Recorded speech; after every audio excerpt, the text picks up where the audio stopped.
My wife spent my inheritance on her sister's plastic surgery, so I divorced her and bought a house she'll never step foot in. I'm a 32-year-old guy, and the day my dad died was the day everything in my life was supposed to change for the better. He wasn't a rich man, but he was careful, disciplined. When the lawyer handed me the inheritance papers, I didn't feel rich, I felt responsible. It was a mix of grief and hope, like maybe this would finally give me the life I'd been working toward. A real home, a family, a future. Amber, my wife, cried when I told her the money came through. She hugged me tight and whispered, "This is our fresh start." I believed her. We'd been married for 3 years, scraping by on rent and leftover dreams.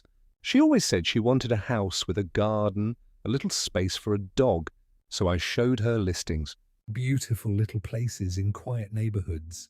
She smiled, nodded, kissed me on the cheek. "Let's take our time," she said. I want it to be perfect, but something felt off. She started going out more. Late dinners with her sister Lana, long spa days, and vague errands that never made sense. I'd ask questions and she'd brush them off with a laugh or a kiss. "Stop being paranoid," she'd say. "This is the first time we can actually breathe. Don't ruin it with suspicion." And I wanted to believe her. God, I wanted to believe her. But every time I looked at the bank account, I felt a knot in my chest. The balance was shrinking, faster than I was comfortable with. I asked if she bought anything. "Just some essentials," she said, avoiding eye contact. "Lana's going through a hard time. I'm helping a little." I should have checked right then and there. But I didn't. I didn't want to be the bad guy. The controlling husband. The one who didn't trust his wife. So I let it go for a few more days until the statement came in the mail. And that's when everything started to unravel. Amber wasn't always like this. Before the money, she used to leave her phone face up on the counter, forget it on the couch, laugh at my dumb memes.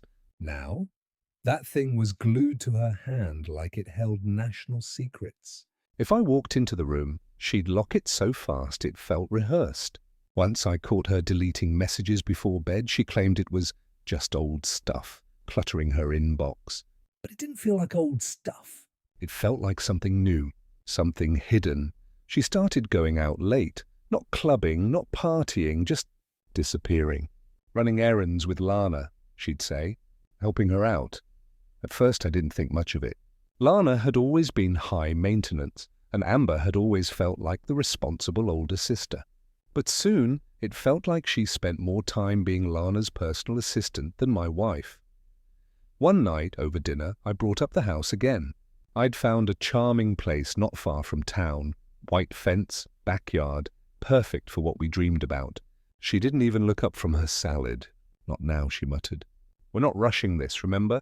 Her tone made me feel like I'd done something wrong just for wanting stability. Then she started talking non-stop about Lana's self-esteem. "She's been through so much," Amber said. "She hates the way she looks. If anyone deserves a little help, it's her." I nodded along, assuming she meant emotional support, not financial. Not my father's money. The more I asked questions, the colder she got. She started accusing me of being obsessed with control. "It's just money," she snapped once. "Why does it matter so much to you?" Because it wasn't just money, it was trust, and every word out of her mouth made me feel like I was slowly losing both. I just didn't know how bad it would get. Yet, it was a stupid Tuesday afternoon when the envelope showed up. Just a routine bank statement. I almost tossed it aside, figured I'd glance through it later. But something made me open it right there at the kitchen counter. Maybe it was instinct. Maybe it was the way Amber had smiled that morning, like nothing was wrong. When I saw the number, my stomach turned. $27,000. Gone. Just vanished. In a series of withdrawals and payments I didn't recognize, some of them in cash, some labeled under a med spa and a private clinic in another city. My hands were shaking so bad I nearly dropped the paper. I stormed into the living room, holding the statement like it was a murder weapon. "What the hell is this, Amber?" She didn't even pretend to act surprised. Didn't cry. Didn't lie. Just sighed like I was the one overreacting. "She needed it," she said flatly. "Lana's been miserable. She hates her nose, her stomach, her everything. She's been saving for years. I just helped her finish the payments. I couldn't speak. She kept going. You know how she struggles with self-image? This surgery is life-changing for her. I finally found my voice, and it came out like gravel. That was our money.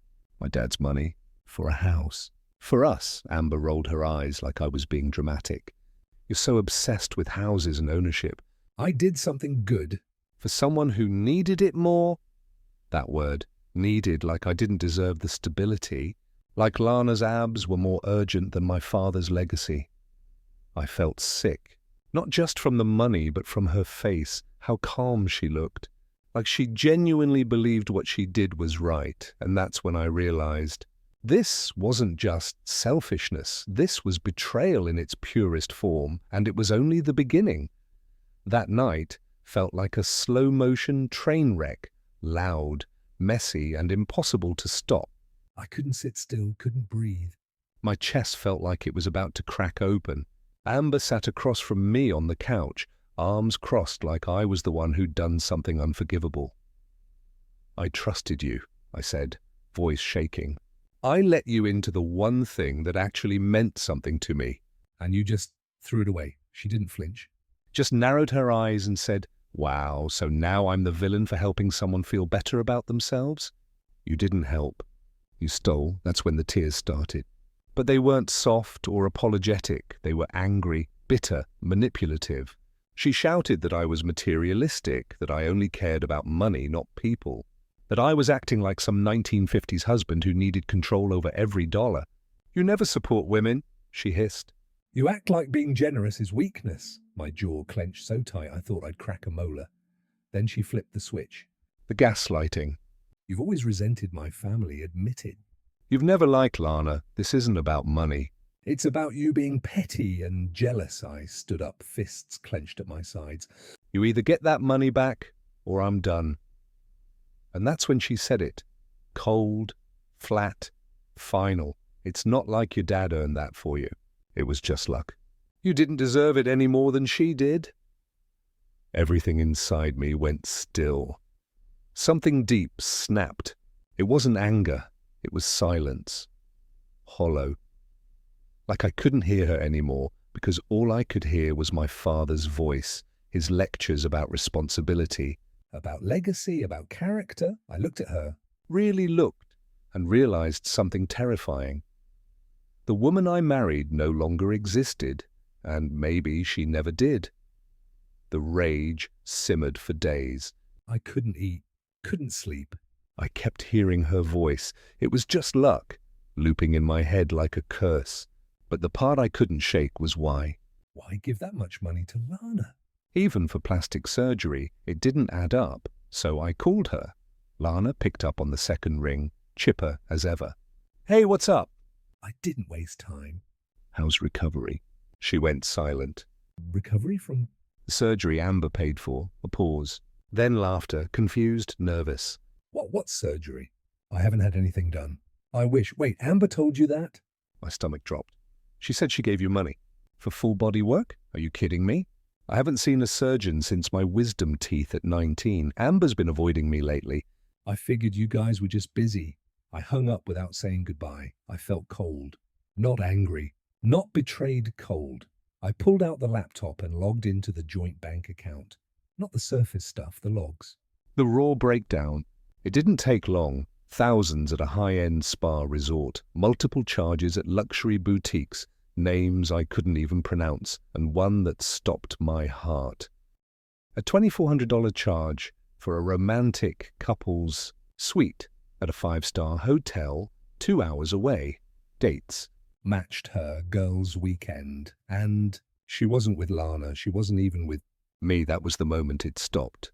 Being about money, this wasn't just deception. It was deliberate, calculated. She stole my father's legacy and used it to fund her secret life.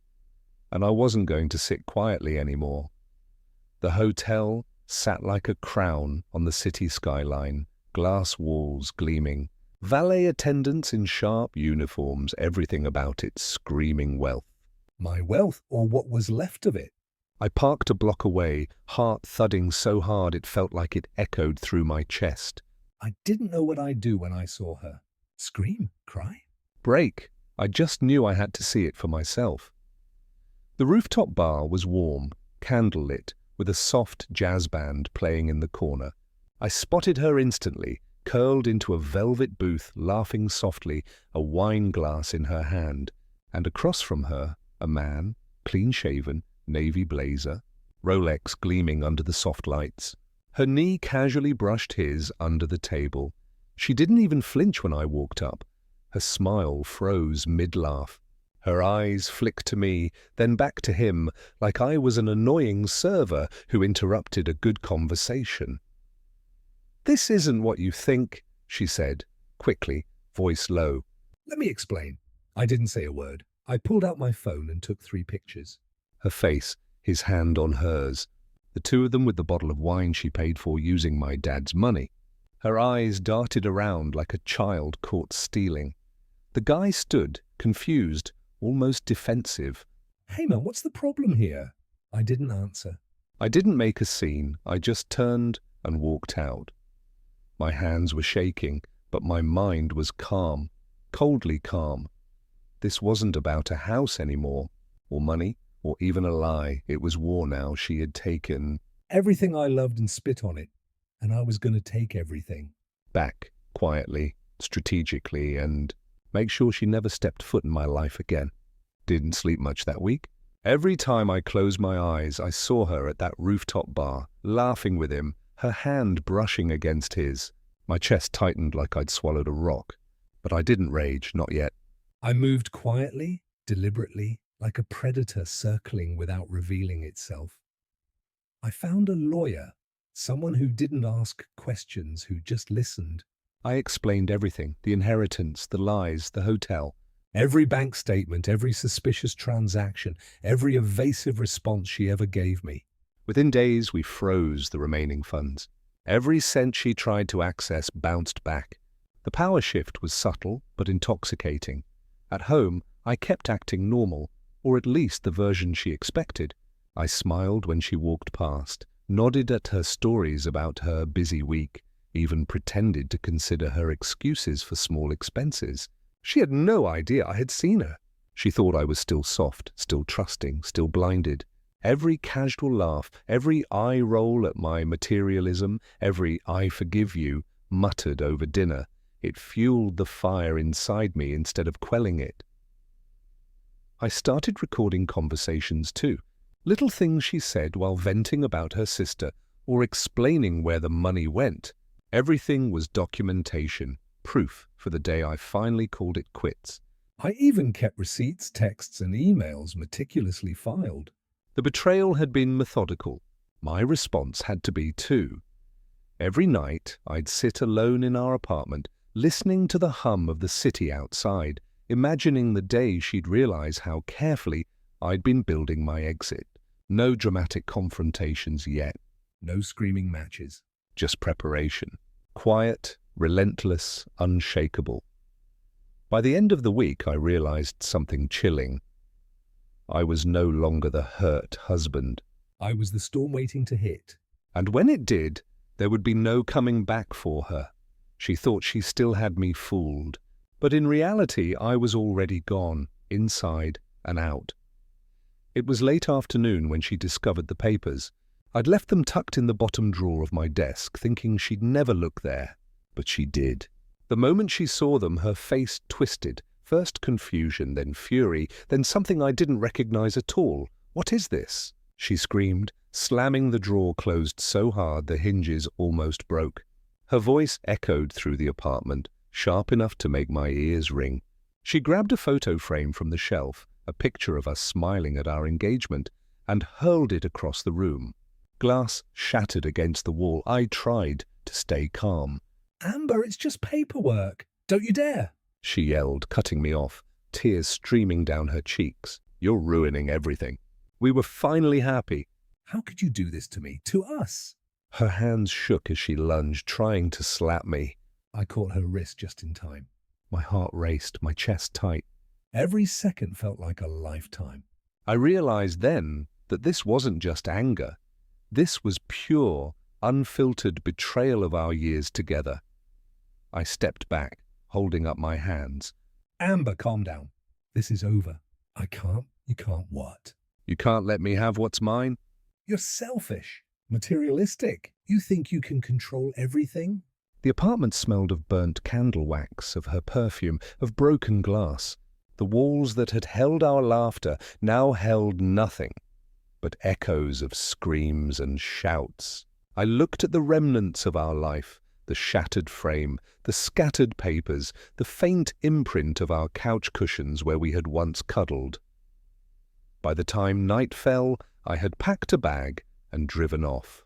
I slept in my car, parking under a dim streetlight in an empty lot. I hugged myself, shivering, staring at the ceiling. I didn't feel like a man. I didn't feel like a husband. I didn't even feel like myself anymore. I felt hollow, broken, completely undone. The woman I thought I loved Never existed.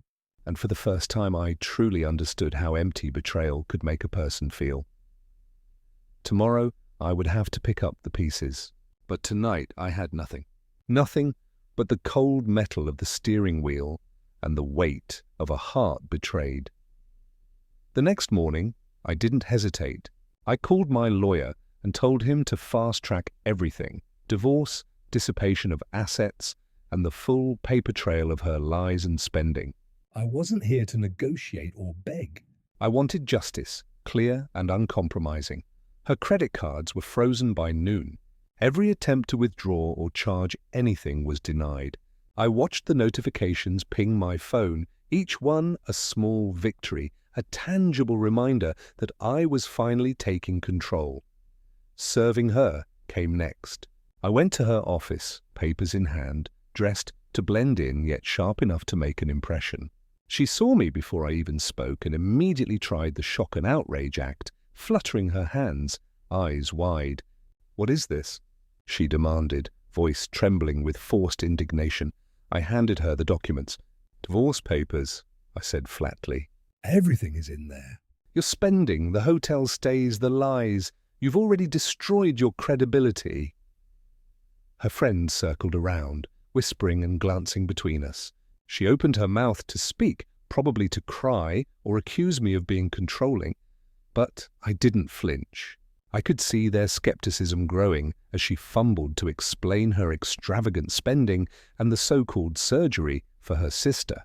Every excuse crumbled under the weight of the evidence. The lawyer had already submitted all the records: luxury spas, designer stores, hotel bills, all traced back to her. Her attempts at justification, at portraying herself as the innocent victim, dissolved in the air. She couldn't argue with receipts, hotel check-ins, or the emails I had meticulously saved. By the time I left her office, I felt something I hadn't felt in months: power. Not arrogance, not revenge, just the calm, solid satisfaction of someone finally taking back what was theirs. For the first time, I knew she wouldn't touch a cent of what remained. And in that moment, I realized that justice, real, quiet, undeniable justice, was sweeter than any money she had ever spent. With the divorce finalized and the last of the money secured, I finally did what I should have done months ago. I found a modest house on the outskirts of town, one that felt like it had been waiting for me all along. White-painted porch, a tiny garden with space for roses and herbs, quiet streets where I could hear nothing but the wind and birds. It was simple, but it was mine.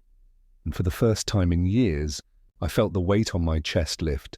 I spent the first few days unpacking slowly, placing things exactly where I wanted, arranging furniture without compromise.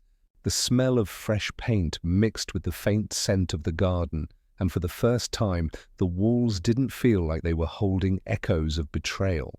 I planted flowers in the front yard, each bloom a small symbol of reclaiming my life. Then came the day Amber drove by. She stopped in front of my gate, pressed her face against the window, and called my name. She begged, pleaded even, for me to talk to her. I watched her for a moment, feeling the old anger flare, then slowly closed the curtains. Not today. Not ever. Inside, I made coffee and stood on the porch, breathing in the quiet, the sunlight, the sense of finally being untangled from the chaos she brought into my life. No text, no calls, no manipulation could reach me here. This house wasn't just a property. It was my sanctuary, my safe place, my declaration that I was done being her victim. Every corner, every wall, every small detail reminded me that I had survived, that I had reclaimed my future. I smiled, a real smile, one untainted by guilt or fear. Amber's shadow would never darken this threshold. This house was mine, my peace, my life rebuilt. And finally, I could just breathe. A few months into my new life, I got a message from an old friend. "You need to see Amber's Instagram," they said. Curious but wary, I opened it and immediately felt a mix of disbelief and quiet satisfaction. Amber's carefully curated life of luxury had crumbled. She and her sister were now sharing a tiny, cluttered apartment, the glamour completely stripped away. The designer bags and expensive spa treatments she once flaunted were gone, pawned, sold, or returned. The man from the hotel, the one she'd been laughing with while I was blindsided, had vanished. No texts, no calls, no traces. It seemed he had ghosted her once the divorce was official, leaving her with nothing but the consequences of her own actions. Then came the message. Her words blinked on my phone screen. I messed up. Just 4 little words, but they carried the weight of months of reckoning. Part of me felt a twinge of pity, but it was fleeting. I didn't reply. I didn't need to. There was no satisfaction in fueling her excuses or hearing her explanations. Scrolling through her photos, the irony hit me like a punch. The life she had stolen from me, the inheritance she wasted on lies and indulgence, had evaporated. Meanwhile, I was thriving, peaceful, grounded, finally in control of my life. Every snap of her cramped apartment, every awkward selfie with a forced smile, every hint of her failed attempts to rebuild herself without me, it all told the same story. Karma had a way of showing up. I leaned back in my chair, coffee in hand, and felt a sense of closure that words could never fully capture. She had had her chance, she had chosen her path, and the universe had delivered its quiet, undeniable judgment. I was free, finally free, and her downfall was proof that some betrayals come full circle, just not always in the way you expect. People sometimes ask me if I miss her, if there's a part of me that wishes things had turned out differently. Honestly, I don't. What I miss is the illusion, the person I thought she was when we first got married. That version never existed.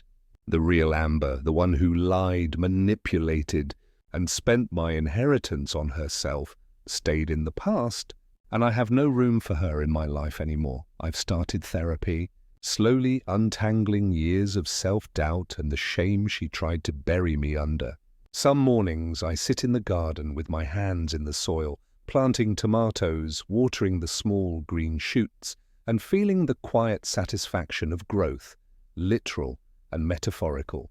Each little sprout is a reminder that I can nurture life without someone else controlling it, that I can finally prioritize myself. There are days I still think about my dad.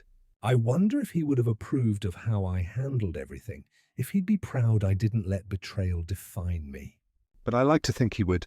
He left me more than money. He left me the chance to stand up for myself, to reclaim what was mine, and to build something real and lasting with it. This house isn't just walls and a roof. It's a sanctuary, a place where my decisions matter, where peace lives in the quiet corners, and where betrayal can't touch me. I didn't just buy a home. I bought back my dignity, my sense of self. And the freedom to choose happiness on my own terms. Sometimes I catch myself smiling while watering the garden or cooking in the kitchen, and I realize how far I've come. The shadow she cast over my life is gone, replaced by sunlight, quiet, and the small but powerful victories that remind me every day. Leaving her behind wasn't just the right choice, it was the only way I could truly find myself.